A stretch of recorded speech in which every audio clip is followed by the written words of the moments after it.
What's happening, everybody? Welcome back. This is Forgo, and today we're going to have a continuation of Pain Cage. We're going to be facing Camu today, who's actually weak to dark damage. And who is our dark damage dealing monster? It is Dark Wada here. So this is actually pretty easy whenever you're playing with this character because you do get 5 attempts against Pain Cage. Once you use your 5 attempts for the particular Pain Cage, then you can't use that character no more. So I always like to save Dark Watanabe for the dark dealing Pain Cages like Iron Maiden, like Camu, and just use him for all 5 of the clears, or at least 4 of the clears. There's an argument to be made to use Alpha for the last clear because, again, like I said in previous videos, her one-shot potential is just absolutely over the top, especially if she's played properly and used Beanonomy properly. But let's focus on Dark Wada. So Watanabe, I do have him at level 80, so I do have his Awakened Skull. I do have him awakened, so that way whenever you drop him in, you're going to have 8 orbs, which is really awesome. And I'm just using his 5-star weapon. If you had his signature weapon, it would be a lot better than this. You'd actually do a lot more damage. And we're actually running a 4-piece Bathlon, which increases your dark damage. But then we're just going to run 2 Coddies. Now, for what I'm doing today, you could actually use 2 Darwin memories. You really don't need the Coddy. However, when you get into like maybe Chaos and Hell, depending on your account and the level of BP that's on your Watanabe, the Coddy might actually be really good because this set, a 2-piece set, actually gains 20% more energy when pinging an orb. So whenever you ping your energy, you're going to be able to do your signature even faster. And Wada does a lot of damn damage on his signature move. It makes a big difference. And when you play Dark Watanabe, anytime you do a 3-ping, it'll do dark damage and then go into a red. So any 3-ping into a red, and you're good to go to do his core passive. Very easy character to play. I mean, he's awesome, man. It's one of my favorite characters to play. I really enjoy him. And along with Watanabe, you're really going to want to have Camu because he's also 50% dark and 50% physical, just like Dark Watanabe. Now, unfortunately, I'm just using a 4-star weapon here, which really sucks, man. This weapon isn't really worth a damn. I mean, it's critical hit, for a 50% dark character. It's trash, guys. It's not very good at all. His 5-star or his signature weapon would be so much better, but we are running a 4-piece Hana, and then we got 2 Einsnas to apply that whenever we do a QTE, to apply that debuff for the elemental resistance, right? So whenever we do a 3-ping with Wada, we're going to be applying the dark damage. So this is going to debuff Camu to allow us to do a lot more damage. You guys will hear me repeat a lot of the same beats in these Pain Cage videos. But since we're using different characters, I kind of like to try to explain things just a little bit for those of you that aren't aware. And we're going to be using Ayla. I actually talked about Ayla in yesterday's video, but really mainly because whenever she does her QTE, she does have like a defensive down, no matter whether it's physical or elemental. So she's just a really good character to use for a QTE. And if you have her signature weapon, you can actually stun the boss. We'll use her for the first 3 clears, but on the final clear, we're going to be using Camu here, Camu. Now, Camu, this is the weapon I use.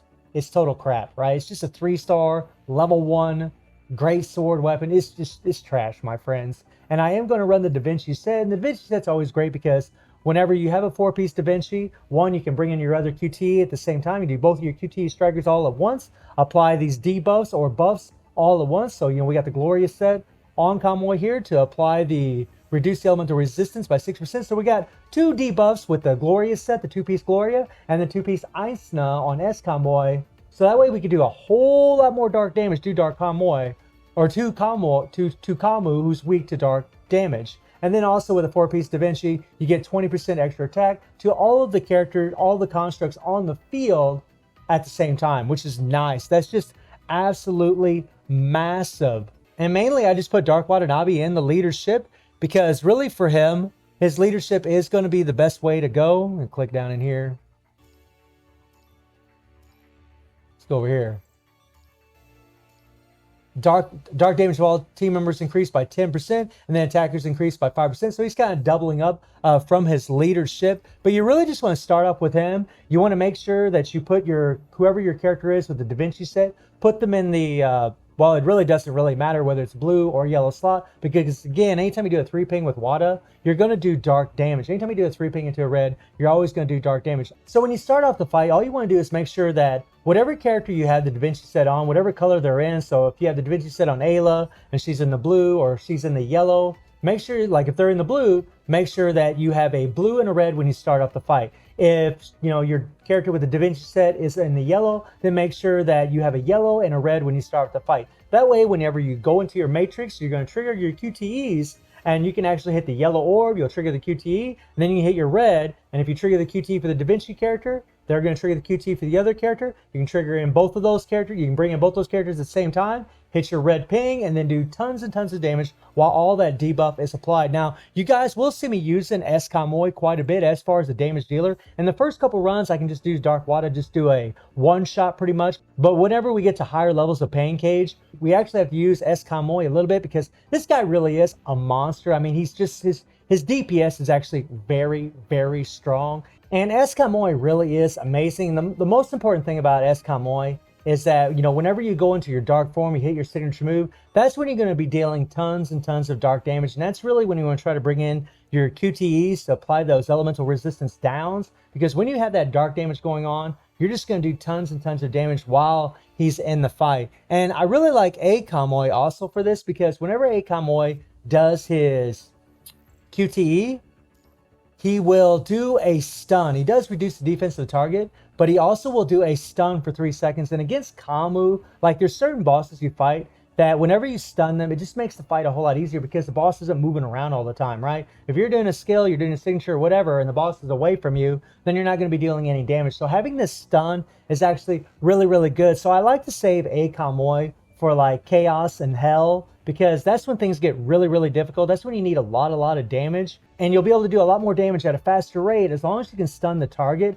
apply all of your debuffs, apply all of your attacks all at once while they're stationary in one spot instead of moving all over the place, avoiding all of your attacks. So hopefully this will help some of you out there as far as, facing Pain Cage. I know the Pain Cage videos might be getting a little boring for some of you, but I just wanted to kind of do this little series of Pain Cage. I will have a playlist for Pain Cage videos for PGR, if any of you are interested. And I really like doing these Pain Cage videos because it shows you all the teams and memories that, players are using from the very beginning all the way to the end, because we do change up our teams, we do change up our characters that we are using. I mean, obviously if you had a stacked roster, you would just maybe use one character for each one of them all the time, right? And maybe just save your highest DPS character for the final stage, depending on which boss you're actually facing. But a lot of us don't have those stacked rosters. There's a lot of characters that I don't have. I mean, I don't have Karenina, I don't have S Karenina, I don't have S Liv, I don't have S Lee. I mean, there's quite a few characters that I don't have on my account, so I don't get to use them, because if I did have them,